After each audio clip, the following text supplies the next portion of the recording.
പക്ഷെ എങ്കിലും ചില സമയങ്ങളിലൊക്കെ നമുക്കൊരു സംശയമൊക്കെ വരും. അല്ല, ഞാൻ ഇത്രയും നന്നായിട്ടും എനിക്കെന്താ ഇത്ര കുഴപ്പം? ഞാൻ ഇതെല്ലാം ചെയ്തിട്ടും എനിക്കെന്ത് പറ്റുന്നു? എനിക്ക് കഷ്ടമില്ലാമായിരുന്നു. അത് നമ്മുടെ യഹോവയാം ദൈവം ഇസ്രായേൽ ജനത്തിനും യഹൂദ ജനത്തിനും ഒക്കെ വേണ്ടിയിട്ട് പറഞ്ഞു കൊടുത്ത് ഇരമ്യ പ്രവാചക മുഖാന്തരം. അത് കേട്ടു അവര് കുറെ രക്ഷപ്പെട്ടു. എന്നാൽ ഇന്ന് അതെല്ലാം ഞാൻ കണ്ടും കേട്ടും കഴിഞ്ഞ് കർത്താവായ യേശു ക്രിസ്തു നമ്മുടെ ഇടയിലേക്ക് വന്ന് നമ്മളെല്ലാം പറഞ്ഞ് മനസ്സിലാക്കി തെറ്റുപറ്റിയതെല്ലാം അവന്റെ രക്തത്താൽ വീണ്ടെടുത്ത് നമ്മളെ രക്ഷിക്കുകയും ചെയ്തു കഴിഞ്ഞു. എന്നിട്ടും നമ്മൾ നന്മയിലേക്ക് വരുന്നുണ്ടോ ഇല്ലയോ? എങ്ങനെ നമ്മൾ വീണ്ടും തെറ്റ് ചെയ്തു പോയി? നമുക്കൊന്ന് ചിന്തിക്കാം. എല്ലാവർക്കും ഇരിക്കാം.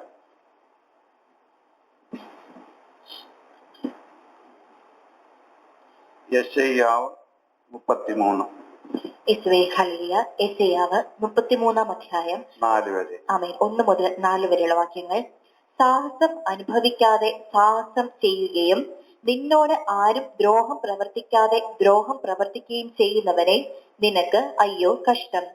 നീ സാഹസം ചെയ്യുന്നത് നിർത്തുമ്പോൾ നിന്നെയും സാഹസം ചെയ്യും.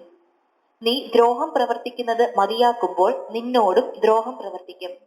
യഹോവേ, ഞങ്ങളോട് കൃപയുണ്ടാകണമേ. ഞങ്ങൾ നിന്നെ കാത്തിരിക്കുന്നു. രാവിലെ തോറും നീ അവർക്ക് ഭുജവും കഷ്ടകാലത്ത് ഞങ്ങൾക്ക് രക്ഷയും ആയിരിക്കണമേ. കോലാഹലം ഹേതുവായി വംശങ്ങൾ ഓടിപ്പോയി. നീ എഴുന്നേറ്റപ്പോൾ ജാതികൾ ചിതറിപ്പോയി. നിങ്ങളുടെ കവർച്ച തുള്ളൻ ശേഖരിക്കുന്നത് പോലെ ശേഖരിക്കപ്പെടും. വെട്ടുകിളി ചാടി വീഴുന്നത് പോലെ അവർ അതിന്മേൽ ചാടി വീഴും. കേട്ടിട്ട് എന്തെങ്കിലുമൊക്കെ മനസ്സിലായോ? അങ്ങോട്ടും ഇങ്ങോട്ടും ഒക്കെ ഏതാണ്ടൊക്കെ പറയുന്നുണ്ട് അല്ലേ? നമ്മളതിന്റെ ആ അർത്ഥത്തിലൊന്ന് നോക്കണം. ഓരോ വാക്യങ്ങളും പെറുക്കി നമ്മൾ സാധാരണ പറയുന്ന രീതിയിലുള്ള സംസാരമല്ലിത്. അത്രയും നമുക്ക് അങ്ങോട്ട് തിരിയുന്നില്ല. പക്ഷെ നമുക്ക് തിരിയൊന്ന്, ഞാനൊരു ദോഷവും ചെയ്യാതിരുന്ന് എനിക്ക് എങ്ങനെ ഈ കഷ്ടത വരുന്നത്? നമുക്ക് തിരിയുന്ന ഒരു സംഭവമാണ്. എന്നാൽ ആ സംഭവത്തെ ഇങ്ങനെ ക്ലിയറായി നമുക്ക് മറുപടി തരുന്നതാണ് ഇവിടെ കാണുന്നത്. സാഹസം അനുഭവിക്കാതെ സാഹസം ചെയ്യുകയും നിന്നോട് ആരും ദ്രോഹം പ്രവർത്തിക്കാതെ ദ്രോഹം പ്രവർത്തിക്കുകയും ചെയ്യുന്നവനെ നിനക്ക് അയ്യോ കഷ്ടം. നമ്മളോട് ആരെങ്കിലും ദ്രോഹം ചെയ്യാതെ നമ്മളെ ആരും ഉപദ്രവിക്കാതിരുന്നാലും നമ്മുടെ മനസ്സിലൊരു കോല് കയറി കഴിഞ്ഞാൽ എന്താ? അവനെ എങ്ങനെ തള്ളിക്കളയണം? അവനെ എങ്ങനെ ഉരുട്ടി താഴെ ഇടണം? അത് നമ്മൾ ചെയ്യുന്ന പ്രവൃത്തി നമ്മുടെ ന്യായത്തിന്റെ പേരിൽ തെറ്റല്ലായി തീരുന്നു. മനസ്സിലാകുന്നുണ്ടോ? നമ്മൾ തെറ്റ് ചെയ്യുന്നില്ല എന്ന് നമ്മുടെ ബോധവും, എന്നാൽ നമ്മൾ ചെയ്യുന്ന പ്രവൃത്തികൾ മറ്റുള്ളവരെ ആവശ്യമില്ലാതെ ഉപദ്രവിക്കാൻ ചെല്ലുക, ആവശ്യമില്ലാത്തവരെ പറഞ്ഞ് കളിയാക്കുക, അല്ലെ അവർക്ക് ദോഷം ചെയ്യുക, അവർക്ക് ഒക്കുന്ന വേലകളെയെല്ലാം ചെയ്തു കൊടുക്കുക, കഷ്ടപ്പെടുത്തുക. ഇത് ചെയ്യുമ്പോൾ നമുക്കൊരു സന്തോഷവും, എന്നാൽ ഞാനൊന്നും ചെയ്തില്ല, ഞാനൊന്നും അറിഞ്ഞില്ല എന്ന് പറഞ്ഞു വരുന്ന നിനക്ക് സംഭവിക്കുന്ന കഥകളാണ് താഴോട്ട് പറയുന്നത്. അവന്റെ തെറ്റ് അവന്ന് വെച്ചാൽ നമ്മുടെ തെറ്റുകൾ നമ്മൾ അറിയുന്നില്ല. നമ്മുടെ തെറ്റുകളെ മൂടി വെച്ചുകൊണ്ട് മറ്റുള്ളവരെ ശിക്ഷിക്കുന്നു. എന്നാൽ നിന്റെ ശിക്ഷ അങ്ങോട്ട് തീരാറാകുമ്പോ എന്ത് ചെയ്യും? ദൈവം ഇതെല്ലാം കണ്ടുകൊണ്ടിരിക്കുകയാണ്. അവൻ നിന്നെ വീണ്ടും ശിക്ഷിക്കും. ഈ പറയുന്ന ശത്രുക്കൾ നേരെ തിരിഞ്ഞ് നമ്മളെ ഉപദ്രവിക്കും. നമ്മുടെ ഉപദ്രവം അങ്ങ് തീർന്നു കഴിഞ്ഞ് മിടുക്കനായി ഇരിക്കുമ്പോഴാണ് പിറ്റേ ദിവസം നമുക്ക് ഈ അസുഖങ്ങൾ വരുന്നത്. അന്നേരമാണ് അയ്യോ അയ്യോ അയ്യോ എന്ന് പറയുന്നത്. പക്ഷേ ദൈവത്തെ മനസ്സിലാകുന്നുണ്ട്. യഹോവയാം ദൈവം ഇതെല്ലാം കണ്ണിന് പകരം കണ്ണെന്ന് പറയുന്ന അതേ പ്രവൃത്തിയാണ് ചെയ്തുകൊണ്ടിരുന്നത്. യഹൂദാജനം അതെല്ലാം കേട്ടും മടുത്തും അവരുടെ നന്മയൊക്കെ മേടിച്ചെടുത്തും കഷ്ടം വന്നപ്പം തിരിച്ച് വെറുതെത്തും ഒക്കെ നടന്ന ജനത്തെ വീണ്ടും യെശയ്യാ പ്രവാചകൻ മുഖാന്തരം നന്നാക്കി എടുക്കാൻ നോക്കുന്നതാണ് ഇവിടെ. എന്നോടൊന്ന് വായിച്ചാട്ടെ, ഇനിയിപ്പോ മനസ്സിലാവും. സാഹസം അനുഭവിക്കാതെ സാഹസം ചെയ്യുകയും നിന്നോട് സാഹസം അനുഭവിക്കാതെ സാഹസം ചെയ്യുകയും നിന്നോട് ആരും ദ്രോഹം പ്രവർത്തിക്കാതെ ദ്രോഹം പ്രവർത്തിക്കുകയും ചെയ്യുന്നവനെ നമ്മളൊക്കെ ആരും ദ്രോഹം ചെയ്യുന്നില്ല. നമുക്ക് നന്മ തന്നെ ചെയ്യുന്നൊരു മനുഷ്യനോട് നമ്മൾ ദ്രോഹം ചെയ്യുന്നു എന്നാണ് ദൈവം പറയുന്നത്. ദൈവം കള്ളം പറയുമോ? ഇല്ല. അപ്പൊ അത് സത്യമാണ്. പക്ഷെ ആ നമ്മുടെ ദ്രോഹപ്രവൃത്തി, നമ്മുടെ വാക്കുകളെല്ലാം ദോഷത്തിനായി തീരുകയാണ്. അത് നമ്മൾ ശ്രദ്ധിക്കണം. അത് നമ്മൾ പഠിച്ചേ പറ്റൂ. നമ്മൾ വെറും ഒന്നും അറിയാൻ വയ്യാത്ത മനുഷ്യരൊന്നും അല്ല ഇപ്പൊ ഇരിക്കുന്നത്. എല്ലാവരും ബൈബിള് അരച്ച് കുറുക്കി 12 പ്രാവശ്യമെങ്കിലും വായിച്ച് മുദ്രയിച്ചിരിക്കുന്നവരാണ്. പക്ഷെ ഇവിടെ പറയുന്നത്, നീ ചെയ്യുന്ന കുറ്റം നീ മനസ്സിലാക്കാതെ നീ മറ്റുള്ളവരെ, നിനക്ക് ഒരു ദോഷവും ഇല്ലാതിരിക്കുന്ന മനുഷ്യനെ ചീത്ത പറഞ്ഞുകൊണ്ട് നടക്കുക, അല്ലേ ദോഷം ചെയ്യുക, അവനെ എങ്ങനെങ്കിലും കുഴി ചാടിക്കുക, അങ്ങനെ ചെയ്യുന്ന ദുഷ്പ്രവർത്തിക്കാരാ. നീ നന്മ ഒന്നും പ്രവർത്തിക്കുന്നുമില്ല, നീ തിന്മയാണ് ചെയ്യുന്നത്. നിനക്ക് ചെയ്യാവുന്നൊക്കെ ചെയ്യ്, പാവത്തിന്റെ പുറത്ത് നിനക്ക് പറയാവുന്ന മുഴുവൻ പറഞ്ഞു കഴിഞ്ഞാൽ ഇതെല്ലാം ദൈവം കാണുന്നു എന്നുള്ളൊരു ചിന്ത നമുക്ക് എന്നെങ്കിലും ഉണ്ടാകണം. അത് ഉണ്ടാകാതെ വരുമ്പോഴാണ് നമ്മൾ നിർത്തി മിടുക്കനായി മേളിൽ കയറി കാല് വച്ചിരിക്കുമ്പോഴാണ് നമുക്ക് ഇതിന്റെ എല്ലാം ദോഷം ദൈവം തരുന്നത്. മറ്റവന്റെ കണ്ണുനീര് അവൻ തിരിച്ചിങ്ങോട്ട് വരും. അപ്പൊ സാഹസം പ്രവർത്തിക്കാതെ ദോഷം ചെയ്തു, സാഹസം അനുഭവിക്കാതെ ഒരു കഷ്ടതയില്ലാതിരുന്ന സമയത്ത് അവൻ അഹങ്കാരം കൊണ്ട് പലതും പറഞ്ഞു, അവന്റെ ജന്മം നഷ്ടപ്പെടുത്തി. പറഞ്ഞ് കുറെ മടുത്ത് കഴിഞ്ഞ് കുത്തിയിരിക്കാൻ തുടങ്ങിയപ്പോൾ ഈ തിരിച്ചു പറഞ്ഞവരെല്ലാം തിരിച്ചു കുത്താൻ തുടങ്ങി. അങ്ങനെ ചെയ്യുന്ന ഒരു കൂട്ടം ജനമുണ്ട്. അത് നമ്മളിൽ ആരാണ്? അത് നമ്മളാണോ, അതോ ഞാനാണോ, അതോ നിങ്ങളാണോ? ഒന്ന് പഠിച്ച് നോക്കുക. അതിനാണ് ഇതിന്റെ പ്രത്യേകം പറയുന്നത്. സാഹസം അനുഭവിക്കാതെ സാഹസം ചെയ്യുന്ന നിന്നോട് ആരും ദ്രോഹം പ്രവർത്തിക്കാതെ ദ്രോഹം പ്രവർത്തിക്കുകയും ചെയ്യുന്നവനെ നിനക്ക് അയ്യോ കഷ്ടം. നിനക്ക് ഈ കഷ്ടമല്ലാതെ ഒന്നും ഉണ്ടാകാൻ പോകുന്നില്ല. നിന്റെ ഈ വായെന്നടങ്ങുന്നോ, നിന്റെ ഈ പ്രവൃത്തി ദോഷമെന്നടങ്ങുന്നോ, മറ്റുള്ളവരെ സ്നേഹിക്കാതെ ഒരാൾ അവരോട് ഇവര് പറഞ്ഞു ഇത് പറഞ്ഞു, അവരെ കൊണ്ട് രക്ഷയുമില്ല, ഇതല്ലാതെ വേറൊന്നും ചെയ്യാനില്ല, ഇതല്ലാതെ അവരെ എങ്ങനെങ്കിലും ഒതുക്കണം. എന്തൊതുക്കാനാ നിങ്ങൾ? നമുക്കിത് നല്ല നടക്കുവോ? മനുഷ്യൻ, ദൈവം നിർമ്മിച്ച ജനമായ മനുഷ്യനെ ആർക്കും ഒതുക്കാൻ പറ്റത്തില്ല. ദൈവം വരെ എല്ലാവരെയും സ്നേഹിക്കുന്നുണ്ട്. നമുക്ക് തോന്നാൻ നമ്മൾ പാവമാണ്, നമ്മൾ നല്ലവരാണ്. പക്ഷെ നമ്മുടെ വായി വരുന്ന തെറ്റുകളെ ഒന്ന് നിയന്ത്രിക്കണം എന്നാണ് ഇവിടെ പറയുന്നത്.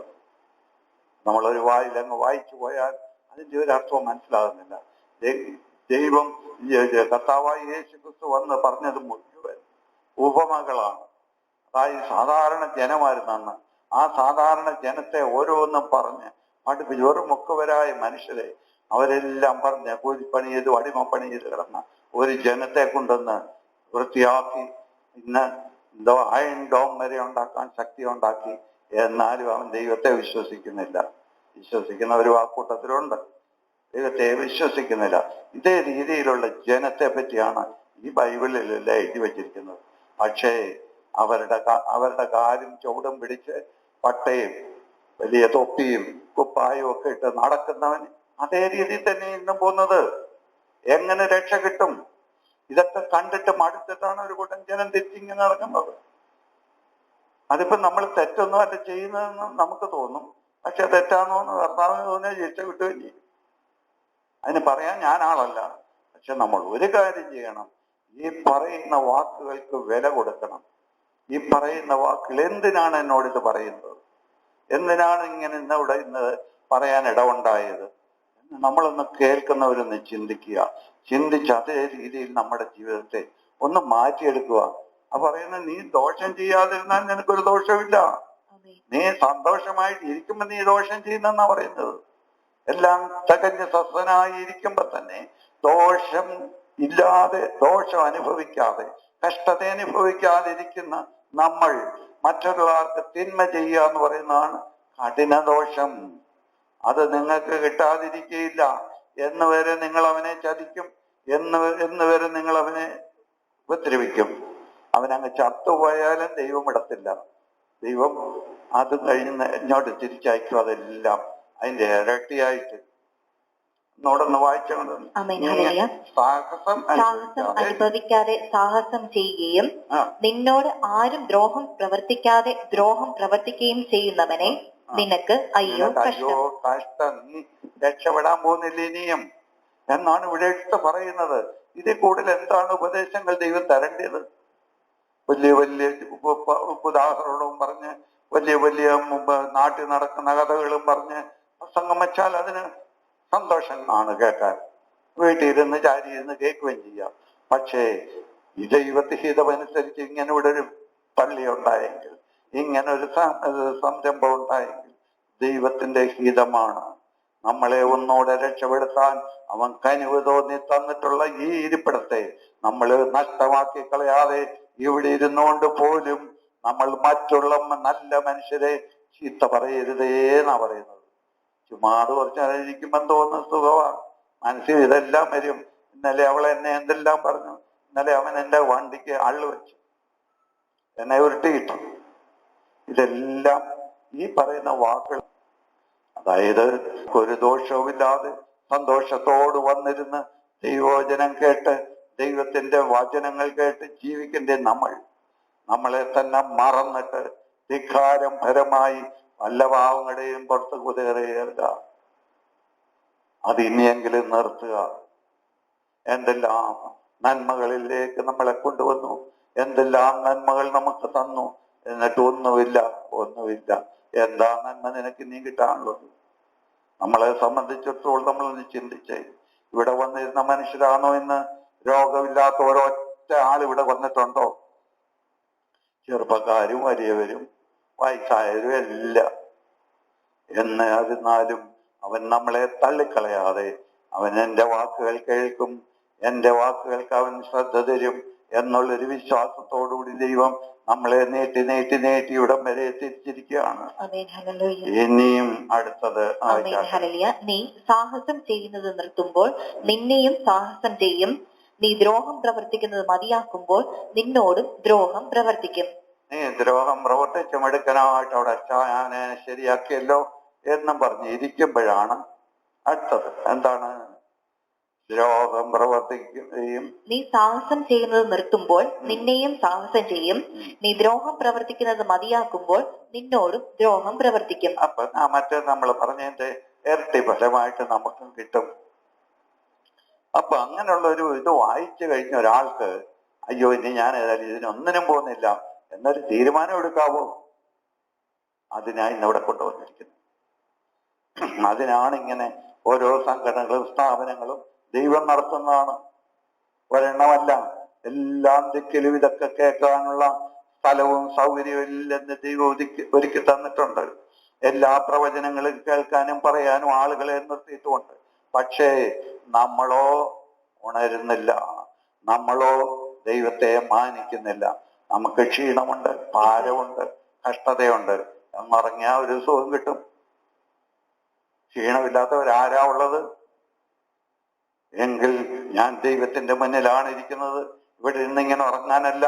ഈ പറയുന്ന വലിയ പ്രസംഗക്കാരൊന്നുമല്ല. ബ്ലസം പറഞ്ഞ പോലെ ഞാനും ഇതൊക്കെ തന്നെ പണ്ടിലെ സൺഡേ സ്കൂളിൽ പോകുമ്പോഴേ കാണാൻ ബൈബിളിൽ എടുക്കും. പിന്നെ വൈകുന്നേരം ഒരു അധ്യായമെങ്കിലും വായിക്കും. അതിങ്ങനെ അപ്പം കാണിച്ചു വെച്ച് അത് ചെയ്യുന്നുണ്ട്. പക്ഷെ അത് ഈ വെറൊരു വായനയാണ്. നമ്മുടെ കാര്യങ്ങളും നിയമങ്ങളും നടത്താനുള്ള വായനയുള്ള. പക്ഷെ അന്ന് വായിച്ച് ഇന്ന് ഇത് വായിക്കുമ്പോഴാണ് ഇത് മനസ്സിലാകുന്നത്. എന്നിട്ട് ഞാൻ ഈ പറഞ്ഞ പോലെ ഞാൻ എന്താ മനസ്സിലാക്കിയിട്ട ഒന്നും പക്ഷെ നമ്മൾ ശ്രദ്ധയോടുകൂടി ഒരു വാക്യങ്ങൾ മനസ്സിലാക്കിയാൽ, അതിന് വില കൊടുത്താൽ അതിന്റെ സൽഫലം നമുക്ക് കിട്ടും. വില കൊടുക്കാതിരുന്നാലോ അയ്യോ കഷ്ടം. ഇന്ന് അയ്യോ കഷ്ടം വിളിച്ച് കരയുന്ന ജനത്തോടാണ് ദൈവം ഇത് ഓർപ്പിക്കുന്നത് എന്നുകൂടെ ഓർക്കുക. ഇത് വെച്ചിരിക്കുന്ന എന്തിനാണ്? ഇന്നത്തെ ജനത്തിന് ഇത് കേൾക്കാനും അതനുസരിച്ച് ജീവിതത്തെ നിയന്ത്രിക്കാനും ഒരു ശക്തിയും ബുദ്ധിയും ഉണ്ടാകാൻ വേണ്ടി മാത്രമാണ് ഇത് എഴുതി വെച്ചിരിക്കുന്നത്. അല്ലാതെ ക്രിസ്ത്യാനി എന്നും പറഞ്ഞൊരു സമൂഹം ഉണ്ടാക്കി വോട്ട് കൂട്ടാനൊന്നും അല്ല. ക്രിസ്ത്യാനിക്ക് വോട്ട് എന്തിനാ? നമ്മളെ ദൈവത്തെ രാജാവായി തെരഞ്ഞെടുത്ത് വെച്ചിരിക്കുന്നതാ. ആമേൻ. ഹല്ലേലൂയ. ദൈവത്തിന്റെ ജനമാ. നമുക്ക് വോട്ടിന്റെ ആവശ്യമില്ല. നമ്മൾ ദൈവത്തിന്റെ മക്കളാ. അവിടെ കൊടുക്കാതെ പറ്റത്തില്ല. അവിടെ കൊടുക്കാതെ നീ പുറത്ത് കൊടുക്കുമ്പോഴാണ് നിനക്ക് അയ്യോ കഷ്ടം എന്ന് പറഞ്ഞ് തള്ളിക്കളയുന്നത്. അതേസമയം നീ ആദ്യമേ തന്നെ ആകുന്ന രീതിയിൽ മര്യാദ ചെയ്തു പോയിരുന്നെങ്കിൽ നിനക്ക് ആ ദോഷം നിർത്തേണ്ടി വരത്തില്ല. കാരണം നമ്മുടെ ഈ ദോഷമില്ലായിരുന്നല്ലോ. ആവശ്യമില്ലാത്ത വാക്കുകൾ, അതാണ് ഇന്ന് ഏറ്റവും കൂടുതൽ നടക്കുന്നത്. ആവശ്യമില്ലാതെ വായി വരുന്നത് എന്തും വിളിച്ചു പറയുക. ഇത് നിർത്തി കഴിയുമ്പോൾ ഇത് മുഴുവൻ തിരിഞ്ഞ് നിന്റെ മേൽ ഉരുളുവെന്നാണ് ഇവിടെ പറയുന്നത്. വ്യക്തമാകുന്നുണ്ടോ? ചുമ്മാതിരുന്ന് മയങ്ങിയിട്ട് ഉറങ്ങിയിട്ട് ഒന്നും ഒരു കാര്യമില്ല. ക്ഷീണം മനുഷ്യനുണ്ട്, പ്രായമായ മനുഷ്യർക്ക് പ്രത്യേകമുണ്ട്. പക്ഷേ അതിൽ നിന്നെല്ലാം ഒന്ന് ഇത്രയും ഒരു 10 മിനിറ്റെങ്കിലും കണ്ണ് തുറന്നിരുന്നത് ശ്രദ്ധയോട് കേട്ടാൽ നിശ്ചയമായി അതിന് പ്രയോജനമുണ്ടാകും. അത് തിരുത്തണം. അല്ലാതെ വെറുതെ നമ്മൾ ഒരാളെ 4 പേര് കൂടി പറയുക. എന്നാ പറയാനുള്ളത്? എന്താണ് പറയാനുള്ളത്? പറഞ്ഞ് തന്നെ താനെ മാറുക. പറഞ്ഞ് തന്നെ താനെ ശിക്ഷ മേടിക്കുക. നീ നിന്റെ വാക്ക് നിർത്തുമ്പോൾ നീ സാഹസം ചെയ്യുന്നത് നിർത്തുമ്പോൾ നിന്നെയും സാഹസം ചെയ്യും. നീ ദ്രോഹം പ്രവർത്തിക്കുന്നത് മതിയാക്കുമ്പോൾ നിന്നോടും ദ്രോഹം പ്രവർത്തിക്കും. അപ്പൊ ആദ്യം ദ്രോഹം ചെയ്തു, സാഹസങ്ങൾ കാണിച്ചു വെച്ചു. ഇനിയും അടുത്തത് ഇതിന് റെഡിയായിക്കോളാനാ പറയുന്നത്. ഇത് വായിച്ചിട്ടുണ്ടോ? ഇത് നമ്മൾ ഇതിനെപ്പറ്റി ഒന്ന് ശ്രദ്ധിച്ചിട്ടുണ്ടോ? പലയിടത്തും പല രീതിയിൽ ഇതൊക്കെ പറയുന്നുണ്ട്. പക്ഷെ നമ്മൾ ഈ ഒരു വാക്യം വായിക്കുമ്പോൾ നമുക്ക് നോക്കാം, അയ്യോ കഷ്ടം, നമുക്ക് കഷ്ടം വരാൻ പോകുന്നു. നമ്മുടെ മിടുക്കുകളിൽ നിൽക്കാൻ പോകുന്നു. എത്രയൊക്കെ ഒരു സൗകര്യവും സ്വസ്ഥതയും ദൈവം അവർക്ക് തന്നിട്ട് ഇവിടെ വന്നിരുന്നിരിക്കുന്ന ജനം ഒരാളെ കണ്ടുകൂടാ, ഒരാളെ കണ്ടുകൂടാ, ഒരാളോട് സംസാരിക്കാൻ ഇഷ്ടമില്ല. എന്നാ ദൈവത്തിന്റെ ജനമാ. പക്ഷെ ദൈവം വിടുമെന്ന് വിചാരിക്കണ്ട. അയ്യോ കഷ്ടമൊന്ന് കരയാതിരിക്കണോ? ഇനിയും പാപം ചെയ്യരുത്. അധികം തിന്മയായത് വായിപ്പാതിരിപ്പാൻ ഇനി പാപം ചെയ്യരുത്. ഇന്നെങ്കിലും ഒന്ന് തിരുത്ത് എന്നാണ് ഈ യെശയ്യാ പ്രവാചകൻ മുഖാന്തരം ആ ജനത്തിന് പറഞ്ഞു. നമുക്ക് കുഴപ്പക്കാരൊന്നും അല്ല കേട്ടോ. നമ്മൾ നല്ല ഒന്നാന്തരം ആൾക്കാരാണ്. നമ്മളാരെ വഴക്കിന് പോകുന്നുണ്ടോ? അല്ലെ ആരെങ്കിലും കുത്താൻ പോകുന്നുണ്ടോ? എന്നെത്താനെ തീരുമാനിച്ചു. ഞാൻ ആരെയൊക്കെ കുത്തി? ഞാൻ പറയേണ്ടാത്ത വാക്കുകൾ പറഞ്ഞോ? ഞാൻ ആരായിരുന്നു ഇവിടെ വന്നപ്പോഴേ? ഈ 20 വർഷം കൊണ്ട് 20ആയോ? 20 വർഷമായില്ലേ അവിടുത്തെ തൊട്ട്? 20 വർഷം ഇതിന്റെ പുറകിൽ നടന്നു. നമ്മളൊരു പള്ളിയിൽ പോകുന്ന പോലെ അല്ലേ ഇത്? പള്ളിയിൽ ഇങ്ങനെ ജനിച്ചു പോകുന്നു വരുന്നു. ഇത് നമ്മൾ കൂടുതൽ പഠിക്കാനും കൂടുതൽ ദൈവത്തോട്ട് അടുക്കാനും വന്നിരിക്കുന്നത്. 10 പേര് കൊണ്ട് എന്തല്ല എന്നാണ്ട് ഇന്നലെ വിളിച്ചു. പപ്പയല്ലേ? അതെ ഞാന്. അപ്പൊ എനിക്ക് ആ സൗണ്ട് കേട്ട മനസ്സിലായ ജോണാ. എങ്ങനെയുണ്ട്? ഓ എല്ലാം തളർന്നു, വീണു, 4 ഇട ഒടിഞ്ഞു, എല്ലാം കുത്തിക്കെട്ടി വെച്ചിരിക്കുക. ഇവിടെ വന്നിട്ട് ആ മനുഷ്യനെ ഒരു വീട് അറേഞ്ച് ചെയ്ത് എല്ലാം വൃത്തിയാക്കി അത് ആ ചെറുക്കനെയും കെടുത്താനായിട്ട് സ്ഥലമില്ല ഒരിക്കൽ കൊടുത്തില്ല നമ്മള്. അവിടെ നിന്ന് കുറെ പണം അവിടെ കൊടുത്തു, ചില പൈസ ഇവിടെ തന്നു. എന്നിട്ട് ഇത് ആട് നീള പറഞ്ഞുകൊണ്ട് നടന്നു. പോലീസുകാർ പൊക്കിക്കൊണ്ട് പോയി. വേണോ നമുക്കിത്? ഇവിടെ ജീവിക്കാൻ പണമില്ലായിരുന്നോ? ഇവിടെ ദൈവത്തെ മാനിക്കാനുള്ള വാചകങ്ങൾ കിട്ടിയില്ലേ? ഉപദേശങ്ങൾ കിട്ടിയില്ലേ? എന്നിട്ടും ഈ രീതിയിലുള്ള ജനത്തെയാണ് ദൈവം പറയുന്നത്, നിന്റെ സാഹസം നിർത്തിക്കഴിയുമ്പോൾ നിനക്കും ഇതെല്ലാം സംഭവിക്കും. അങ്ങനെങ്കിലും ഒരു ഭയം മനസ്സിലുണ്ടെങ്കിൽ രക്ഷപ്പെടാം. ഇന്നൊരു തീരുമാനത്തിലെത്ത്.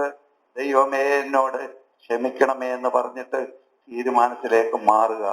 അല്ലാതെ ഒരു മണിക്കൂർ നേരം കണ്ണ് തുറന്നിരിക്കാൻ വയ്യാത്ത ഒരു രോഗി വിടില്ല. എവിടെങ്കിലും എന്തെങ്കിലും ഒരു പണി എടുത്തോണ്ടിരുന്ന ഈ രോഗം വരുവോ? അല്ല ഈ ഉറക്കം വരുവോ? ഞാൻ പ്രത്യേകിച്ച് ഒരാളെ കാര്യം എന്ന് പറഞ്ഞ, ഇനി ഞാൻ പറയില്ല. അതുകൊണ്ട് നമ്മൾ ഈ പറയുന്നത് നമ്മളെ ഒന്ന് ഉണന്നേ പറ്റൂ. ഇതിനകത്ത് ക്ഷീണവും ഭാരവും ഉണ്ട്. പക്ഷേ എനിക്കയ്യോ കഷ്ടം എന്ന് പറയാൻ കൂടെ നമ്മൾ ഇടവുണ്ടാക്കരുത്. നമ്മൾ കുറെയൊക്കെ കഷ്ടതയുണ്ട് നമുക്ക്. നമ്മളെയൊക്കെ അങ്ങ് എഴുന്നേറ്റോ എടുത്തോ ചാടിയോ വീണോ, അയ്യോ ഞാൻ ദൈവത്തിന്റെ മുന്നിലാണ് ഇരിക്കുന്നത്, ദൈവം എന്നെ ശിക്ഷിക്കും എന്നൊരു പേടിയുണ്ടെങ്കിൽ ഇല്ല. ആ നമ്പർ 1 മിസ്റ്റേക്ക് ദൈവത്തെ ഭയമില്ല. കഴിഞ്ഞ പ്രാവശ്യം നമ്മൾ പറഞ്ഞല്ലോ, ദൈവത്തെ ഭയമില്ലാത്തൊരു, ഞാൻ രാജാവിനെ ഭയമില്ലാത്ത ഒരു സ്ത്രീയെ പറ്റി. ആ രാജാവ് ദൈവവും ആ സ്ത്രീ നമ്മളും ഒക്കെയാ. അവസാനം എന്തെയും അടി കൊണ്ടും മനസ്സുമെടുക്കാതെ ഇനിയെങ്കിലും ദൈവത്തെ മാനിക്ക്, ദൈവത്തിന് താഴ്മപ്പെടും. അല്ലാതെ നിങ്ങളുടെ ഈ പ്രതാപം, നിങ്ങളുടെ എന്ന് പറഞ്ഞാൽ ഞാൻ മേളിലല്ല, നമ്മുടെ ഈ പ്രതാപവും ധിക്കാരവും കുന്തമൊക്കെ ഒന്ന് കളഞ്ഞിട്ട് ഇനിയെങ്കിലും എന്റെ ദൈവം എനിക്ക് മതിയായവനാണ്, അവൻ എന്നെ വഴി നടത്തുന്നവനാണ്. പക്ഷെ എന്റെ വായിലെ വാക്കുകളോ എന്റെ പ്രവൃത്തികളോ മറ്റൊരാൾക്ക് ദോഷം വന്നിട്ട് അതവന് കഷ്ടത അനുഭവിച്ചു കഴിയുമ്പോൾ, അവൻ അയ്യം വിളിക്കുമ്പോൾ അത് മുഴുവൻ ഇന്ന് ഉരുണ്ട് നമ്മുടെ മേൽ വീഴരുതേ, നമ്മുടെ മേൽ വീഴരുതേ എന്ന് പറ. പറഞ്ഞല്ലേ, ഇവിടെ ഒരു നല്ല സുഖമായിട്ട് ആ തന്തയ്ക്കും മോനും കഴിയാമായിരുന്നു. എല്ലാ സൗകര്യങ്ങളും ഒപ്പിച്ചു കൊടുത്തതാ. JCFT വന്ന് കിട്ടിയവരെങ്കിലും നമ്മൾ ഇന്ന് കണ്ണ് തുറന്നിരുന്നിട്ട് എന്റെ ദൈവം ചെയ്ത നന്മയ്ക്കായി ഞാൻ നന്ദിയോടെ നിന്നെ സ്തുതിക്കുന്നുവെന്ന് പറഞ്ഞ് ഉണരണം. ഉണരുമ്പോൾ ഈ രോഗങ്ങളൊക്കെ ഒരുപടി വരെ മാറിക്കിട്ടും. അല്ലാതൊന്നും ഇതൊന്നും പറയാതിരുന്ന് മിടുക്കനായി പോയിട്ടും പ്രയോജനമില്ല. ഞാൻ പറഞ്ഞിട്ട് എനിക്ക് കിട്ടുമായിരിക്കാം, അത് വേറെ കാര്യം. ഒരാളെങ്കിലും രക്ഷപ്പെട്ട് കിട്ടിയാൽ 10 പേര് രക്ഷപ്പെട്ടാൽ നന്നായി. ലോകം നശിപ്പിക്കില്ലെന്നല്ലെന്നാ പറഞ്ഞത്. ഒരാളെങ്കിലും ഉണ്ടെങ്കിലെന്ന് വരെ ദൈവം പറഞ്ഞു. അതുമില്ലാത്ത ഈ കാലത്ത് നമ്മൾ വെറുതെ വന്ന് വെറുതെ പോകുന്നവരായി തീരാതെ കണ്ണ് തുറന്നെങ്കിലും ഇരിക്കെ ധൈര്യത്തോടുകൂടി കണ്ണ് തുറന്ന് ഇവിടെ കിടന്ന് ചാകുന്നെങ്കിൽ ഞാൻ കൊണ്ട് ആശുപത്രി ആരെ കൊണ്ടെങ്കിലും പഠിപ്പിച്ചുകൊണ്ട് പോവാം, ഓടിച്ചുകൊണ്ട്, എന്നെ കൊണ്ട് പറ്റത്തില്ല എങ്കിലും ചെയ്യാം. പക്ഷെ എന്നെങ്കിലും ഒരു വിശ്വാസമായിട്ട് ഇരുന്നേ പറ്റൂ. ഇങ്ങനെ ഒന്നൊക്കെ ഇരിക്കാതൊന്നും ജീവിതം രക്ഷപ്പെടുകയില്ല. എന്നിട്ട് പള്ളിയെ കുറ്റം പറയാം, അയ്യോ എന്താ ഇവിടെ വന്നിട്ട് കിട്ടിയത്, എന്തൊരു നന്മയാ, കയ്യിലെ കാശെല്ലാം അവിടെ കൊണ്ട കൊടുത്തു. ഇതൊക്കെ അല്ലേ നഷ്ടപ്പെട്ട് നശിച്ചെന്നേ പോകേണ്ട ജനമേ, നിന്റെ സാഹസം നീ അനുഭവിച്ചിട്ടില്ല. നീ സാഹസം അനുഭവിക്കാതെ നിനക്ക് നന്മ കിട്ടി. പക്ഷെ നീ ആ നന്മയെ അനുസരിക്കാതെ ദോഷം ചെയ്താൽ ഇനിയും നിനക്ക് സാഹസം വരും. അയ്യോ കഷ്ടം, അയ്യോ കഷ്ടം എന്ന് വിളിച്ചു പോവാൻ ഇടവരാതെ ഇന്നെങ്കിലും നമ്മുടെ മനസ്സ് തിരിഞ്ഞിട്ട് നമ്മൾ ദൈവത്തെ മാനിക്കുക. ദൈവം നമ്മളെ രക്ഷിക്കാൻ കൂടെയുണ്ട്. അവൻ നമ്മളുടെ രക്ഷകനാണ്. അവനല്ലാതെ വേറൊരു രക്ഷകനില്ല. എന്റെ വാക്കുകളും പ്രവൃത്തികളും ഞാൻ ഇനി അടക്കി വെക്കുന്നു എന്നൊന്ന് പറഞ്ഞു നോക്കിക്കേ, നന്മ കിട്ടുമെന്നറിയാം. തീ കത്തിക്കാ എന്നിൽ തീ കത്തിക്കാ, സ്വർഗീയ രാജാവേ തീ കത്തിക്കാ, തീ കത്തിക്കാ എന്നിൽ തീ കത്തിക്കാ, സ്വർഗീയ രാജാവേ തീ കത്തിക്കാ, ഭൂതലത്തിലന്ധകാരം നീക്കാൻ സ്വർഗീയ മാമത്തിൽ കത്തിച്ചോനേ, ഭൂതലത്തിലന്ധകാരം നീക്കാൻ മൂന്നാമത്തെ വാക്യത്തിൽ 3 കോലാഹലം ഹേതുവായി കോലാഹലം ഹേതുവായി വംശങ്ങൾ ഓടിപ്പോയി, നീ എഴുന്നേറ്റപ്പോൾ ജാതികൾ ചിതറിപ്പോയി, ചിതറിപ്പോയി. ഒന്നിച്ചു കൂടി ഇന്ന് JCFT കിടന്ന എത്ര എണ്ണം പോയി. അപ്പനും വേണ്ട, അമ്മയ്ക്കും വേണ്ട, ആർക്കും വേണ്ട എന്ന് പറഞ്ഞ ഇവിടെ കിടന്നു. അതിനെ എടുത്ത് നഴ്സിങ്ങിനെ വിട്ടു. നമ്മുടെ കാശ് കുറച്ചൊക്കെ പോയിട്ടുണ്ട്. പക്ഷേ എന്തിയേ അവള്, എന്തിയേ അവന്, എന്തിയേ അവന്റെ അമ്മ, ഇവരൊക്കെ എവിടെ പോകുന്നായി പറയുന്നത്? ഇതെല്ലാം നമ്മൾ കണ്ടും കേട്ടും പഠിച്ചു. ആരും സൂഹിക്കുമെന്നൊന്നും വിചാരിക്കണ്ട. ഒന്നെങ്കിൽ നീ നിന്നിടത്ത് നിന്ന് രക്ഷപ്പെട്, അല്ലെങ്കിൽ ഓടി ഒരിടത്ത് വന്നെങ്കിൽ അവിടെ നിന്ന് രക്ഷപ്പെട്. ഇത് രണ്ടുമില്ലാതെ വലിയ വലിയ കഥയ്ക്ക് വേണ്ടിയിട്ട് ഓടി നടക്കുക, വലിയ കഥ എഴുതാൻ. അയ്യോ കഷ്ടം എന്നുള്ള പറയിപ്പിക്കല്ലേ. വായിച്ചാട്ടെ. ആമേൻ. കോലാഹലം അവർക്ക് വരുന്ന ശിക്ഷകളാ പറയുന്നത്. ആമേൻ. കോലാഹലം ഹേതുവായി വംശങ്ങൾ ഓടിപ്പോയി, നീ എഴുന്നേറ്റപ്പോൾ ജാതികൾ ചിതറിപ്പോയി. 4, നിങ്ങളുടെ കവർച്ച തുള്ളൻ ശേഖരിക്കുന്നത് പോലെ ശേഖരിക്കപ്പെടും. വെട്ടുകിളി ചാടി വീഴുന്നത് പോലെ അവർ അതിന്മേൽ ചാടി വീഴും. യഹോവ ഉന്നതനായിരിക്കുന്നു, ഉയരത്തിലല്ലോ അവൻ വസിക്കുന്നത്. അവൻ സിയോനെ ന്യായവും നീതിയും കൊണ്ട് നിറച്ചിരിക്കുന്നു. യഹോവ ഉന്നതനായിരിക്കുന്നു. ആമേൻ. ഉയരത്തിലല്ലോ അവൻ വസിക്കുന്നത്. അവൻ സിയോനെ ന്യായവും നീതിയും കൊണ്ട് നിറച്ചിരിക്കുന്നു. തീയോട് കളിക്കരുത് നമ്മൾ പറഞ്ഞു കേട്ടിട്ടില്ലേ? വീട്ടിൽ അമ്മമാര് പറഞ്ഞു പഠിപ്പിച്ചിട്ടില്ലേ ചെറുപ്പത്തിലെ? ഈ തീയോട് കളിക്കരുത്, തീക്കകത്ത് പോയി ചാടരുത്. പക്ഷേ ആ ജനത്തോട് ഇന്നും പറഞ്ഞുകൊണ്ടിരിക്കുന്നതാണ് നീ. അവൻ സിയോനെ ന്യായവും നീതിയും കൊണ്ട് നിറച്ചിരിക്കുന്നു. നിന്റെ കാലത്ത് സ്ഥിരതയും രക്ഷാസമൃദ്ധിയും ജ്ഞാനവും പരിജ്ഞാനവും ഉണ്ടാവും. യഹോഭക്തി അവരുടെ നിക്ഷേപം ആയിരിക്കും. യഹോവഭക്തി അവരുടെ നിക്ഷേപമായിരിക്കും. അങ്ങനെ നിക്ഷേപമുള്ള ജനമായി നമ്മൾ മാറണം. അതാണ് മെയിൻ കാര്യം. നമ്മളെല്ലാം കഥകൾ പറഞ്ഞ് ഇത് ലോകമാ, ഇങ്ങനെ നടക്കട്ടെ. നടന്നിട്ട് നിന്റെ തുള്ളലും കൊണ്ടുപോയി പുഴുവും കുത്തി തീയുടെ മുമ്പിൽ വീണ് കരിഞ്ഞ് പകുതിയായി കണ്ണീരൊഴിച്ചുകൊണ്ട് പറയും, അയ്യോ യഹോവ ഉന്നതനാണ്, അവൻ ഉന്നതത്തിരിക്കുന്നേ, അവൻ ബലവാനാണ്. അതാണ് നമ്മുടെ അയ്യംവിളി വരാൻ പോകുന്നത്. അതിനിടം കൊടുക്കാതെ ഇന്ന് നമ്മൾ മനം തിരിയുക. മനം തിരിഞ്ഞ് ദൈവസന്നിധിയിലേക്ക് അടുത്തു വരിക. അല്ലാതെ നമുക്കൊന്നും ചെയ്യാനില്ല, നമുക്കൊന്നും ചെയ്യാനുള്ള കഴിവുമില്ല. അങ്ങനെ ഉണ്ടാക്കിയെടുക്കുന്നവനെ എന്തൊക്കെ ചെയ്യുന്ന പറയുന്നത്? തുള്ളൻ. 4, നിങ്ങളുടെ കവർച്ച തുള്ളൻ ശേഖരിക്കുന്നത് പോലെ ശേഖരിക്കപ്പെടും. വെട്ടുക്കിളി ചാടി വീഴുന്നത് പോലെ വെട്ടുക്കിളി ചാടി വീണതെല്ലാം പറിച്ചു കളയത്തിന് കൊത്തി നാശമാക്കി കളയും. നിനക്കുമില്ല, കിളിക്കുമില്ല. എന്തെങ്കിലും ഒരു കിളിക്ക് എന്തെങ്കിലും കിട്ടിയ കാലായി. പക്ഷെ നിന്റെ വ്യതയിലും നിന്റെ കൃഷിയിലും നിന്റെ ജീവിതത്തിലും ഈ തുള്ളനും വെട്ടുകിളിയൊന്നും വരരുത്. അത് വരുന്നതാണ് ഇന്ന് നമ്മൾ ഈ കൊണ്ട കൊടുക്കുന്നതൊക്കെ. ആരും ആരെയും കുറ്റം പറയുന്നില്ല, ആരും ആരെയും കുറവ് പറയുന്നതല്ല. അവനവൻ ഇനിയെങ്കിലും കുറച്ചുകൂടെ ഒന്ന് ഉണർന്നെങ്കിൽ മാത്രമേ ഈ ആലയത്തിന് മഹിമയുണ്ടാകൂ. ഇതിലിരുന്നിട്ട് തെറ്റായി ചിന്തിക്കാതെ ഇവിടെ ഇരുന്ന് നന്മ ചെയ്യുക. ഇനി സാഹസം പ്രവർത്തിക്കരുത്. സാഹസം പ്രവർത്തിക്കാതിരുന്നാൽ നിനക്ക് ശാപം ഉണ്ടാകുകയില്ല. നിന്നെ തുള്ളൻ കുത്തത്തില്ല, വെട്ടുകിളി കൊത്തത്തില്ല. എന്നൊക്കെയാ പറഞ്ഞു വെച്ചേക്കുന്നത്. ഇതെല്ലാം നമ്മൾ വായിച്ചെങ്കിൽ നമുക്കതിന്റെ ഒരു രീതിയിൽ നമ്മൾ പോകാൻ വേണ്ടിയിട്ടാണ്, നമ്മളത് മനസ്സിലാക്കാനും പഠിക്കാനും വേണ്ടിയിട്ടാണ് എഴുതി വെച്ചിരിക്കുന്നത്. അല്ലാതെ നമ്മൾ ഒരാൾ പറഞ്ഞാൽ ഒരാൾ അനുസരിക്കത്തില്ല, അതെല്ലാവർക്കും അറിയാം.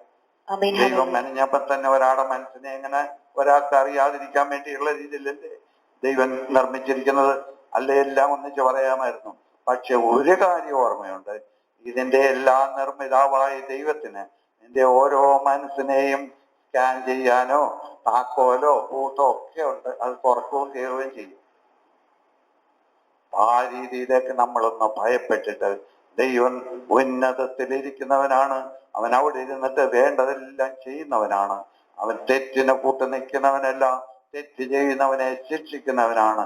നമ്മളെ സുഖമായി ഇരുന്ന സമയത്തും നമ്മൾ ചുമ്മാതിരുന്ന് തെറ്റ് ചെയ്തുകൊണ്ട് നമുക്ക് ഇനിയും ശിക്ഷ കിട്ടും. അയ്യോ കഷ്ടം, അയ്യോ കഷ്ടം എന്ന് തന്നെത്താനെ പറഞ്ഞു പോകും.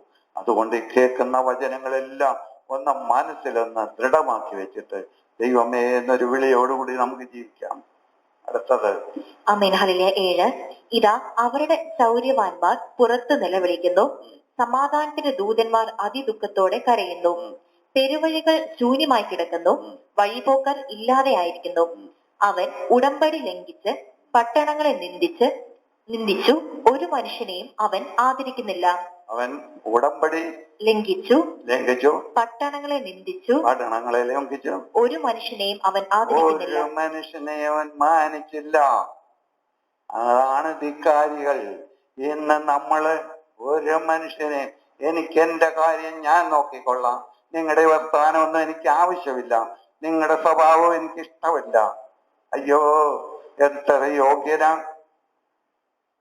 അയ്യം വിളിച്ച് കരയാതെ ഇന്നെങ്കിലും തിരിയുക. ഇതൊക്കെ എഴുതി വെച്ചിരിക്കും. ഇത്രയും ഭംഗിയുള്ള കാര്യങ്ങളും അർത്ഥമുള്ള കാര്യങ്ങളും ഇത് വേറെ എവിടെയായിരിക്കുന്നത്? ഇതെല്ലാം വായിച്ചു നോക്കുക. ഇനിയെങ്കിലും കണ്ണീര് കൊണ്ട് രക്ഷപ്പെടാൻ നോക്കുക. അല്ലാതെ ഈ വർത്തമാനവും എടുക്കും, അയ്യോ എനിക്കുണ്ട്, ഞാൻ ജീവിച്ചോളാം, എനിക്ക് എന്റെ കാശ് അധികമാണ്, എന്റെ കാശ് കൊണ്ട് നീ ഇവിടം വരെ പോകും. പട്ടണം ശൂന്യമായി, പെരുവഴികൾ ശൂന്യമായി, അല്ലേ? ആമേൻ, ഹല്ലേലൂയ. പെരുവഴികൾ ശൂന്യമായി കിടക്കുന്നു, വഴിപോക്കർ ഇല്ലാതെയായിരിക്കുന്നു. വഴിപോക്കരില്ല, ആരും നിന്നോട് കൂടാനും ഇല്ല, ആരും നിന്നെ ഒന്ന് എടുത്ത് ആശുപത്രി വെച്ച്. പക്ഷെ അതിന്റെ പണമുണ്ട്, ഭയങ്കര പണമാണ്, അത് വെച്ചോണ്ട് അവിടെ ഇരിക്കുക. ഇതെല്ലാം എഴുതി വെച്ചിരിക്കുന്ന എന്ത്? ഇനിയെങ്കിലും നമ്മൾ ഇതൊന്ന് ചിന്തിച്ചിട്ട് ദൈവസന്നിധിയിലേക്ക് സറണ്ടർ ചെയ്യാതെ നമുക്ക് രക്ഷയുണ്ടാകാൻ പോകുന്നില്ല. ആമേൻ, ഹല്ലേലൂയ. അവൻ ഉടമ്പടി ലംഘിച്ചു, പട്ടണങ്ങളെ നിന്ദിച്ചു, ഒരു മനുഷ്യനെയും അവൻ ആദരിക്കുന്നില്ല. 9, ദേശം ദുഃഖിച്ച് ക്ഷയിക്കുന്നു, ലെബാനോൻ ലജ്ജിച്ച് വാടിപ്പോകുന്നു, ഷാരോൻ മരുഭൂമി പോലെ ആയിരിക്കുന്നു, ബാശാനും ഇല പൊഴിക്കുന്നു. ദൈവം വന്നെല്ലാം നന്മ ചെയ്ത് എങ്ങാണ്ട് കിടന്ന് കൂലിപ്പണിയും ചെയ്ത് കിടന്നതിനെയൊക്കെ വലിച്ചു കയറ്റി അവിടെ കൊണ്ടുവന്ന് വെറും മൊട്ടക്കുന്നതിന്റെ മണ്ടയ്ക്ക് മേപ്പോട്ട് വെള്ളം ഒഴുക്കി, താഴോട്ട് വെള്ളം ഒഴുക്കി, മഞ്ഞിൽ നിന്ന് തണുപ്പ് കൊടുത്ത് കൃഷി ഉണ്ടാക്കി എല്ലാം കഴിഞ്ഞ് സുഖമായപ്പോൾ ഈ ധിക്കാരം തുടങ്ങിയവനോടാണ് ഈ പറയുന്നതെല്ലാം. ഇനിയെങ്കിലും നിങ്ങൾ നന്നാകുക. അതായത് ഇതുകൊണ്ട് നമ്മളിപ്പോ അവർക്കത് വന്നു എന്നുള്ളതല്ല, ഇത് കണ്ട് നമ്മൾ മനസ്സിലാക്കുക, നമ്മളും യഹോവയാം ദൈവത്തിന്റെ മക്കൾ തന്നെയാണ്.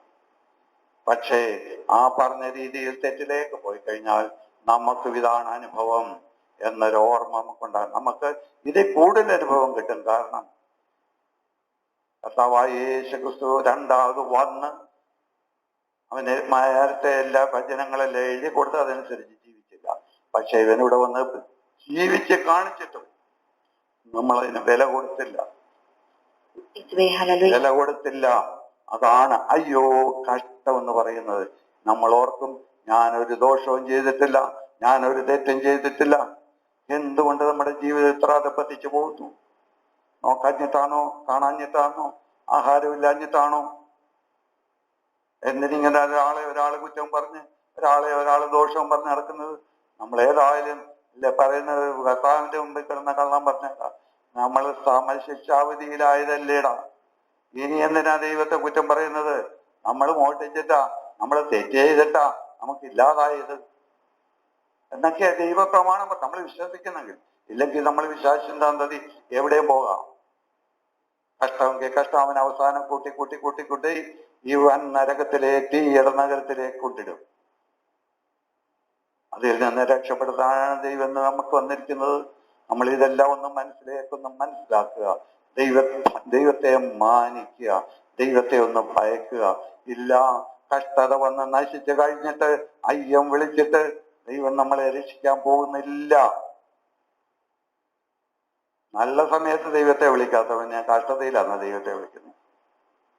അടുത്തത് ആമേൻ. 10, ഇപ്പോൾ ഞാൻ എഴുന്നേൽക്കും, ഇപ്പോൾ ഞാൻ എന്നെ തന്നെ ഉയർത്തും, ഇപ്പോൾ ഞാൻ ഉന്നതനായിരിക്കും എന്ന് യഹോവ അരുളി ചെയ്യുന്നു. നിങ്ങൾ വൈക്കോലിനെ ഗർഭം ധരിച്ച് താളടിയെ പ്രസവിക്കും, നിങ്ങളുടെ ശ്വാസം തീയായി നിങ്ങൾ ദഹിപ്പിച്ചു കളയും. നിങ്ങൾ വൈക്കോലിനെ ഗർഭം ധരിച്ച് താളടിയെ പ്രസവിക്കും. വൈക്കോലിനെ എന്തിനു കൊള്ളാം? അതിനൊന്നും ഒന്നിക്കാൻ വയ്യ. അത് പ്രസവിച്ച് ഇങ്ങോട്ട് വീണാലെന്തിനു കൊള്ളാം? അത് താളടിയായി നശിച്ചു പോത്തേ ഉള്ളൂ. ഈ രീതിയിലുള്ള ജനമാണ് നമ്മളെന്നാ പറയുന്നത്. ഈ രീതിയിലുള്ള ചിന്തകളാണ് നമ്മുടേത്, ഈ രീതിയിലുള്ള പ്രവൃത്തികളാണ് നമ്മുടെ ഇരിക്കുന്നത്. അതുകൊണ്ട് ഇനി നഷ്ടപ്പെട്ടു പോകരുതേ എന്നാണ് ദൈവം പറയുന്നത്. ആമേൻ, ഹല്ലേലൂയ. 12, വംശങ്ങൾ കുമ്മായം ചുടുന്നത് പോലെ ആകും, വെട്ടിക്കളഞ്ഞ മുള്ളുപോലെ അവരെ തീയിൽ ഇട്ട് ചുട്ടുകളയും. ദൂരസ്ഥന്മാരെ ഞാൻ ചെയ്തത് കേൾപ്പീൻ, സമീപസ്ഥന്മാരെ എന്റെ വീര്യപ്രവൃത്തികൾ ഗ്രഹിപ്പീൻ. സിയോനിലെ പാപികൾ പേടിക്കുന്നു, വഷളന്മാരായവർക്ക് നടുക്കം പിടിച്ചിരിക്കുന്നു. നമ്മിൽ ആർ ദഹിപ്പിക്കുന്ന തീയുടെ അടുക്കൽ പാർക്കും, നമ്മിൽ ആർ നിത്യ ദഹനങ്ങളുടെ അടുക്കൽ പാർക്കും. 15 നീതിയായി നടന്ന് നേർ പറയുകയും പീഡനത്താലുള്ള ആദായം വെറുക്കുകയും കൈക്കൂലി വാങ്ങാതെ കൈ കുടഞ്ഞു കളയുകയും രക്തപാതകത്തെ കുറിച്ച് കേൾക്കാതെ വണ്ണം ചെവി പൊത്തുകയും ദോഷത്തെ കണ്ട് രസിക്കാതെ വണ്ണം കണ്ണടച്ചു കളയുകയും ചെയ്യുന്നവൻ, ഇങ്ങനെയുള്ളവൻ ഉയരത്തിൽ വസിക്കും. പാറക്കോട്ടകൾ ആമേൻ. തെറ്റിപ്പോയി, നഷ്ടപ്പെട്ടു പോയി, നശിച്ചു പോയി എങ്കിലും ഇനിയും തിന്മ ചെയ്യരുത് എന്ന് പറഞ്ഞിട്ട് നമുക്ക് കാണിച്ചു തന്ന മാർഗങ്ങളാണ് നേരത്തെ മുല്ല പറഞ്ഞത്. അങ്ങനെ നന്മ കണ്ടിട്ട് തിരിഞ്ഞു വന്നാൽ എങ്കിലും ദൈവം നമ്മളെ എവിടെ വെക്കുമെന്ന് പറഞ്ഞ് കൈക്കൂലി വാങ്ങാതെ കുടഞ്ഞു കളയും, രക്തപാതകത്തെ കുറിച്ച് കേൾക്കാതെ വണ്ണം ചെവി പൊത്തുകയും ദോഷത്തെ കണ്ട് രസിക്കാതെ വണ്ണം കണ്ണടച്ചു കളയുകയും ചെയ്യുന്നവൻ, ഇങ്ങനെയുള്ളവൻ ഉയരത്തിൽ വസിക്കും. ഇങ്ങനെയുള്ളവൻ ഉയരത്തിൽ വസിക്കും. നമ്മൾ താഴ്ത്തു കിടന്ന് ചവിട്ടി നഷ്ടപ്പെട്ടു പോയ നമ്മളെ ഉയരത്തിലേക്ക് പോകുവാനും ഉയരത്തിൽ വസിപ്പാനും. ഉയരത്തിൽ വസിക്കുക എന്ന് പറഞ്ഞാൽ ദൈവത്തോടു കൂടി വസിക്കുക. ദൈവം എവിടെയാ? ഉയരത്തിലാണ്. ആ ഉയരത്തിൽ നമുക്ക് ദൈവത്തോടു കൂടി വസിപ്പാൻ അവസരം കിട്ടണമെങ്കിൽ ഈ മുകളിൽ പറഞ്ഞ തിന്മകളെല്ലാം ഒന്ന് മറന്നിട്ട് അയ്യം വിളിച്ച ദൈവത്തെ ഒന്ന് വിളിച്ചിട്ട് എന്റെ ദൈവമേ എന്നുള്ള ചിന്തയോടുകൂടി അവന്റെ പാദത്തിലിരുന്നാൽ നിശ്ചയമായി അവൻ നമ്മളെ രക്ഷപ്പെടുത്തും. ഈ പറയുന്നത് എന്നെ ചീത്ത പറയാനാ, വക്രതയാണ് പറയുന്നത്, ഇതൊന്നും അല്ല ചിന്തിക്കേണ്ടപ്പോഴേ. എന്നെ രണ്ട് വർത്താനം പറഞ്ഞോ, നേർക്ക് വേണേ പറഞ്ഞോ, കുഴപ്പമില്ല. പക്ഷേ ഞാനിപ്പം പറയുന്ന ഇതിന്റെ അനുസരിച്ചാ പറയുന്നത്. ഇങ്ങനെ ചെയ്താൽ നമുക്ക് രക്ഷ കിട്ടും. നമ്മളെ രക്ഷ പ്രാപിക്കാനാണ് ഇവിടെ വന്നിരിക്കുന്നതെങ്കിൽ നമ്മൾ ഇന്നോട്ട് നമ്മുടെ വാക്കുകളും പ്രവൃത്തികളും എല്ലാം ദൈവത്തിന് ഹിതമായി തീരണം. ഉന്നതങ്ങളിൽ ഇരിക്കുന്ന ദൈവം ഇതെല്ലാം കണ്ടുകൊണ്ടാണ് ഇരിക്കുന്നത്. നമ്മുടെ കൂടെ ഉണ്ട് ആ ദൈവം. ഉന്നതത്തിൽ ഇരിക്കുകയും ചെയ്യും, ഇവിടെ വരികയും ചെയ്യും. നമ്മൾ ഇവിടെ ഇരുന്നിട്ട് എന്തെല്ലാം ദൂരമുള്ള സ്ഥലങ്ങളിൽ കഥകൾ കാണുന്നു. എത്രയും എടുക്കതെല്ലാം ദൈവം തന്നിട്ടും നമ്മൾ ഇന്നും അതിനെയൊന്നും വകവെക്കാതെ കണ്ണടച്ച് നഷ്ടത്തിലേക്ക് ചാടിപ്പോകുന്നു. 16 ഇങ്ങനെയുള്ളവൻ ഉയരത്തിൽ വസിക്കും. പാറക്കോട്ടകൾ അവന്റെ അഭയസ്ഥാനമായിരിക്കും. അവന്റെ അപ്പം അവന് കിട്ടും. അവന് കിട്ടും. പാറ സ്ഥലത്തിൽ അവനൊരു കോട്ടയാ. പാറയെ ചുറ്റിനും കെട്ടി കോട്ടയാക്കി വെക്കും. എന്തിന്? പാറയാണ്. കോലൊക്കെ കെട്ടിയും വെളുത്തും ഒക്കെ വെച്ച് രക്ഷപ്പെട്ടുകൊണ്ടിരുന്നു. ഒരുത്തനെ കുത്തിക്കൊന്നും വെട്ടിക്കൊന്നും ജീവിക്കുന്ന കാലങ്ങളായിരുന്നു അന്ന്. പല സഭകളും പല ജാതികളും ഒക്കെ ഉണ്ട്. അതൊക്കെ ഉണ്ടാകുന്ന തോന്നുന്നു ദൈവം നമ്മളെ രക്ഷിക്കാനുള്ള മാർഗമില്ല ചെയ്തു തന്നിട്ടാണ് പറയുന്നത്. ഞാൻ നിങ്ങളെ ഉയരത്തിലേക്ക് കൊണ്ടുപോകും, ഞാൻ കോട്ട കെട്ടി നിങ്ങളെ പാർപ്പിക്കും, വൻമലകൾ നിങ്ങൾക്ക് സന്തോഷത്തിന് ഇടം തരും, നിങ്ങളെ ഉപദ്രവിക്കാത്ത പോലെ അവിടെ നിങ്ങൾക്ക് ജീവിക്കാം. ഇത്രയെല്ലാം നമ്മുടെ ദൈവം പറയുന്നു. ഇന്ന് നമുക്ക് ഇവിടെ ഒരു കോട്ട കെട്ടി തന്നിട്ടുണ്ട്. ഇതിനകത്ത് ഇരുന്നിട്ട് നമ്മൾ ദൈവത്തെ നിന്ദിക്കുമല്ല, ദൈവത്തെ വന്ദിച്ചാൽ നിശ്ചയമായി നമുക്ക് അനുഗ്രഹം കിട്ടും.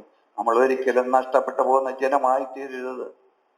നമ്മുടെ കണക്ക് കൂട്ടലുകളെല്ലാം നന്മയ്ക്ക് ആയിത്തീരണം, നന്മയ്ക്കായിത്തീരണം. അല്ലാതെ കണക്ക് കൂട്ടണ്ടെന്നും കാര്യങ്ങൾ നോക്കണ്ടെന്നും ഒന്നുമല്ല ഇതിന്റെ അർത്ഥം പറയുന്നത്. നമ്മൾ ആവശ്യമില്ലാത്ത തെറ്റിലേക്ക് പോകാതെ തെറ്റ് ചെയ്ത് നമ്മൾ തന്നെ നശിച്ചു പോകരുതേ എന്നാണ് ഇവിടെ പറയുന്നത്. എല്ലാം അങ്ങനെയുണ്ടെങ്കിൽ നമുക്ക് വേണ്ട സഹായവും പാറ കൊണ്ട് മതിലും ഒക്കെ കെട്ടി വലിയ മലയുടെ സൈഡിലൊക്കെ കൊണ്ട് പാർപ്പിച്ചു എങ്ങനെയെങ്കിലും ശക്തീകരിച്ച് നമ്മളെ കാത്തുകൊള്ളുന്നവനായ ദൈവം നമ്മളോട് കൂടെയുണ്ട്.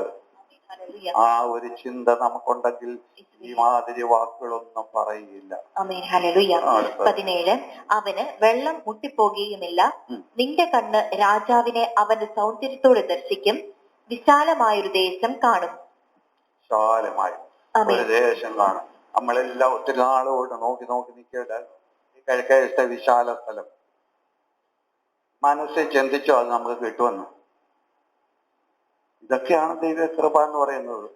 ഇതൊക്കെയാണ് ദൈവകൃപ. ഇന്നിവിടെ ചുറ്റൊരു വീട് വെച്ചാൽ നമുക്ക് എങ്ങനെ ദൈവത്തെ തുറന്നു പറയാൻ പറ്റും? ഇതിനൊക്കെ ഭ്രാന്താന്ന് പറയില്ലേ അവിടെ ഇന്നോട്ട്? എത്ര നേരം കേൾക്കും? ഇത്രയും ദൈവം ഒരു പാറ പോലെ അവിടെ കൊണ്ട് വെച്ചേക്കുക. ഇനി അതിനകത്തോട്ട് ആരും കയറത്തില്ല, ആരെയും കയറ്റാൻ ദൈവം അനുവദിക്കത്തില്ല. അതെന്താന്ന് മതിലും കെട്ടി നമ്മളെ സുഖമായിട്ട് ഇതിനകത്ത് ഇരുത്തിയിട്ട്. അടുത്തത് 18 പണം എണ്ണുന്നവൻ എവിടെ? തൂക്കി നോക്കുന്നവനെവിടെ? ഗോപുരങ്ങളെ എണ്ണുന്നവനെവിടെ? എന്നിങ്ങനെ നിന്റെ ഹൃദയം ഭീതിയെക്കുറിച്ച് ധ്യാനിക്കും. നീ തിരിച്ചറിയാത്ത പ്രയാസമുള്ള വാക്കും നിനക്ക് ഗ്രഹിച്ചുകൂടാത്ത അന്യഭാഷയുമുള്ള ഉഗ്രജാതിയെ നീ കാണുകയില്ല. നമ്മുടെ ഉത്സവങ്ങളുടെ നഗരമായ സിയോനെ നോക്കുക. നിന്റെ കണ്ണ് യെരൂശലേമിനെ സ്വൈരനിവാസമായും ഒരിക്കലും നീങ്ങിപ്പോകാത്തതും കുറ്റി ഒരു നാളും ഇളകിപ്പോകാത്തതും കയറൊന്നും പൊട്ടിപ്പോകാത്തതുമായ കൂടാരമായും കാണും. 21. കൂടുതൽ സംരക്ഷണം വേണോന്നാ ചോദിക്കുന്നത്. ഒരിക്കലും ഇളകാത്തതായ കുറ്റി അടിച്ച് കെട്ടിയിരിക്കുന്ന പറയുന്നത് ആളെ ഒന്നാന്തരം ഫൗണ്ടേഷൻ ആയിട്ടിരിക്കുന്നത്. ഇവിടെ ഇരുന്നാ മതി, നമ്മളെ ആരും ഒന്നും ചെയ്യത്തില്ല. ഇത് നമ്മുടെ രക്ഷാകേന്ദ്രമാണ്. ഈ രക്ഷാകേന്ദ്രത്തിന്റെ അർത്ഥത്തിൽ നമ്മൾ ദൈവത്തെ വിളിക്കണം. അങ്ങനെ ദൈവത്തെ വിളിച്ചാൽ നിശ്ചയമായി പറയുന്ന നന്മകളെല്ലാം നമുക്ക് കിട്ടും. എന്തുകൊണ്ട് നമുക്ക് നന്മ കിട്ടുന്നില്ല? നമ്മൾ വിളിക്കുന്നില്ല. ഒറ്റ വാക്കിന് ഇപ്പൊ വിളിച്ചാൽ കിട്ടും, ഇപ്പൊ ബാധിച്ചാൽ കിട്ടും. ഒറ്റ വാക്കിന് പറയുന്നു. നമ്മള് ദോഷത്തിന്മേൽ ദോഷം കൂട്ടുവാണ്. സ്വസ്ഥതയോടുകൂടി ഇവിടെ ഇരിക്കാൻ പറ്റുന്നില്ലേ? ആരെങ്കിലും വഴക്കിന് വരുന്നുണ്ടോ? നമ്മുടെ ആവശ്യങ്ങൾക്ക് ഒരു കുറവുണ്ടോ? ഓടി ആശുപത്രിയിലേക്ക് പോവാ, അതേ ഉള്ളോ? അല്ല. ആശുപത്രി പോകേണ്ടവരെ കൊണ്ടുപോകാം, തീർച്ചയായിട്ടും കൊണ്ടുപോകും. അതിനൊന്നും നമുക്കെതിരില്ല. പക്ഷേ നമ്മൾ ആ ദൈവത്തിലൊരു ഭയത്തോടു കൂടി മാത്രമേ ഇനി നമ്മൾ മുന്നോട്ട് പോകാവൂ. അല്ലെങ്കിൽ നമുക്ക് അയ്യോ കഷ്ടം, അയ്യോ കഷ്ടം, കണ്ണീരോടുകൂടി വിളിച്ചു പോണ്ടി വരും. നിസാര ഒരു വാക്കാണിത്, ഒരു അധ്യായമാണിത്. ഇത് തന്നെയാണ് ഇതിനകത്ത് മുഴുവനുള്ളത്. ഇത് മുഴുവനും 10 പ്രാവശ്യം കേട്ടിട്ടും നമ്മൾ നന്നായില്ലേ, പിന്നെ നമ്മൾ എവിടെ പോകും? ഭീകരയായി തീരും. അത് നിശ്ചയമാണ്. പണ്ടത്തെ ഉപദേശിമാരൊക്കെ ഇങ്ങനെ തന്നെയാ പറഞ്ഞുകൊണ്ടിരുന്നത്. ഞാനൊരു പഴഞ്ചനായിക്ക ഇങ്ങനൊക്കെ പറഞ്ഞ് കുറെയെങ്കിലും ഒക്കെ രക്ഷപ്പെട്ടിട്ടുണ്ട് മനുഷ്യർ. ഇത്രയും നന്മ കിട്ടിയത് അന്നത്തെ ആ പ്രസംഗങ്ങളും ഒക്കെയാ. റാന്തലും കത്തിച്ച വെള്ളം പറമ്പിലും കുത്തിയിരുന്ന് ഇതൊക്കെ കേൾക്കുക. ഇന്ന് അതാണോ? ഇന്നെല്ലാം ഉണ്ടല്ലോ സുഭിക്ഷം. ആമേൻ. ഹല്ലേലൂയ. 21. അവിടെ മഹിമയുള്ളവനായ യഹോവ നമുക്ക് വീതിയുള്ള നദികൾക്കും തോടുകൾക്കും പകരമായിരിക്കും. തണ്ടുവച്ച പടക് അതിൽ നടക്കയില്ല, പ്രതാപമുള്ള കപ്പൽ അതിൽ കൂടി കടന്നു പോകുകയുമില്ല. യഹോവ നമ്മുടെ ന്യായാധിപൻ, യഹോവ നമ്മുടെ ന്യായദാതാവ്, യഹോവ നമ്മുടെ രാജാവ്, അവൻ നമ്മെ രക്ഷിക്കും. 23. നിന്റെ കയറ് അഴിഞ്ഞു കിടക്കുന്നു, അതിനാൽ പാമരത്തെ ചുവട്ടിൽ ഉറപ്പിച്ചുകൂടാ, പായ് നിവർത്തിക്കൂടാ. പിടിച്ചു പറിച്ച വലിയ കൊള്ള അന്ന് വിഭാഗിക്കപ്പെടും, മുടന്തരും കൊള്ളയിടും. എനിക്ക് ദീനമെന്ന് യാതൊരു നിവാസിയും പറയുകയില്ല. അതിൽ പാർക്കുന്ന കൊള്ളയിടും. അമേ മുടന്തരും കൊള്ളയിടും.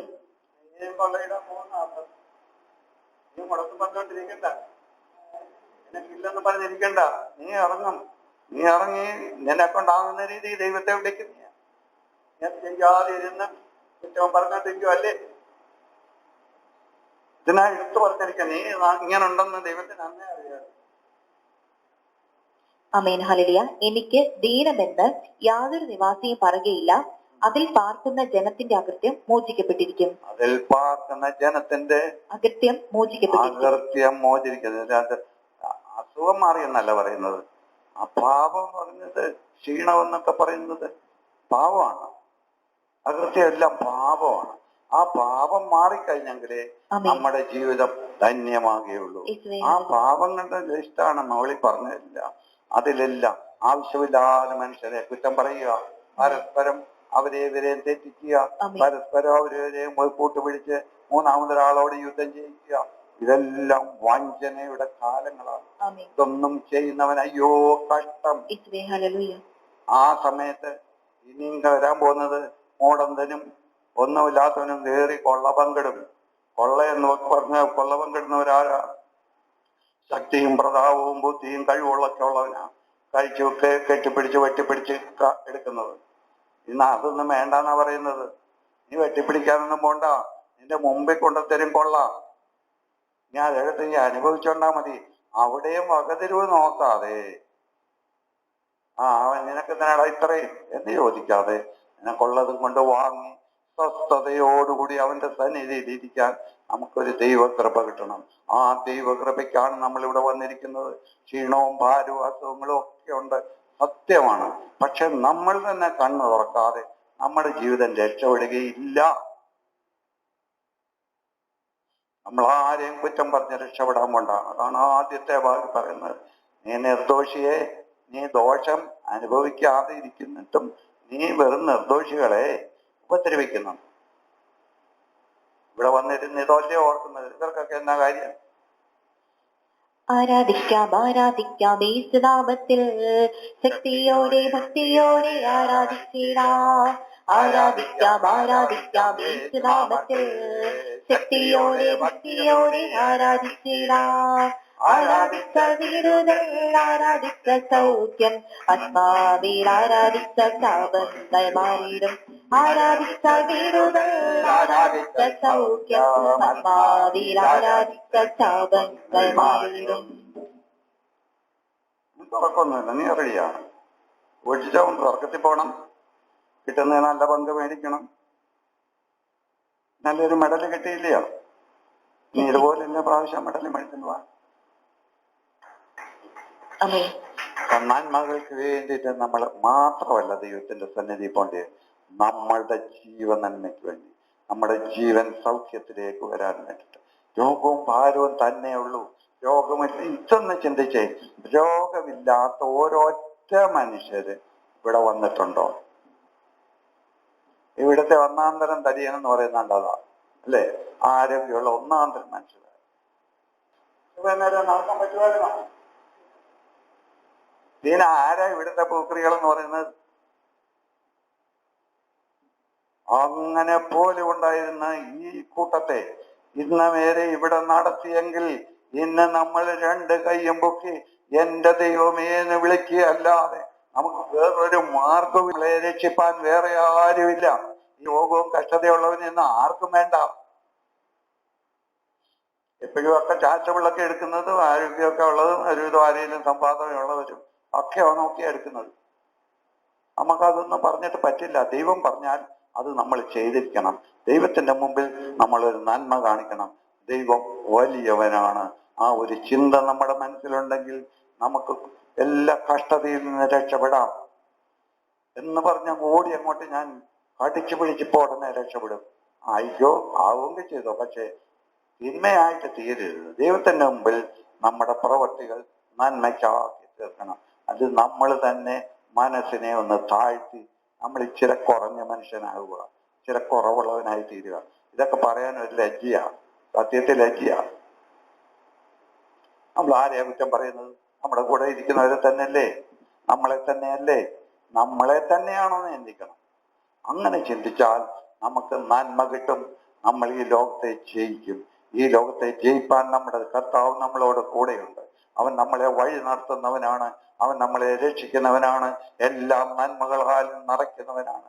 അവൻ നമുക്കെന്തെല്ലാം തന്നു എന്നുള്ള ആ നന്മയോടുകൂടി അവനെ സ്തുതിച്ചാൽ നിശ്ചയമായി അവൻ നമ്മളെ കൈവിടുകയില്ല. നമ്മളെ അവൻ കൈപിടിച്ച് ഉയർത്തി ഉയരങ്ങളിൽ നമ്മളെയും കൊണ്ടുപോകും. നമുക്കിവിടെ കിടന്ന് കുടുംബടെ കിടന്ന് നടക്കേണ്ടി വരുന്നതല്ല. നമുക്ക് അവിടെ പേരെഴുതി വീടുണ്ടാക്കിയിട്ടുണ്ട്. നമുക്ക് അവിടോട്ട് പോകാം. അല്ലെങ്കിൽ ഇല്ലെന്ന് പറയണമെങ്കിൽ നമ്മളൊക്കെ ചെക്ക് ചെയ്ത് ഇട്ട് പോകണം, അല്ലേ?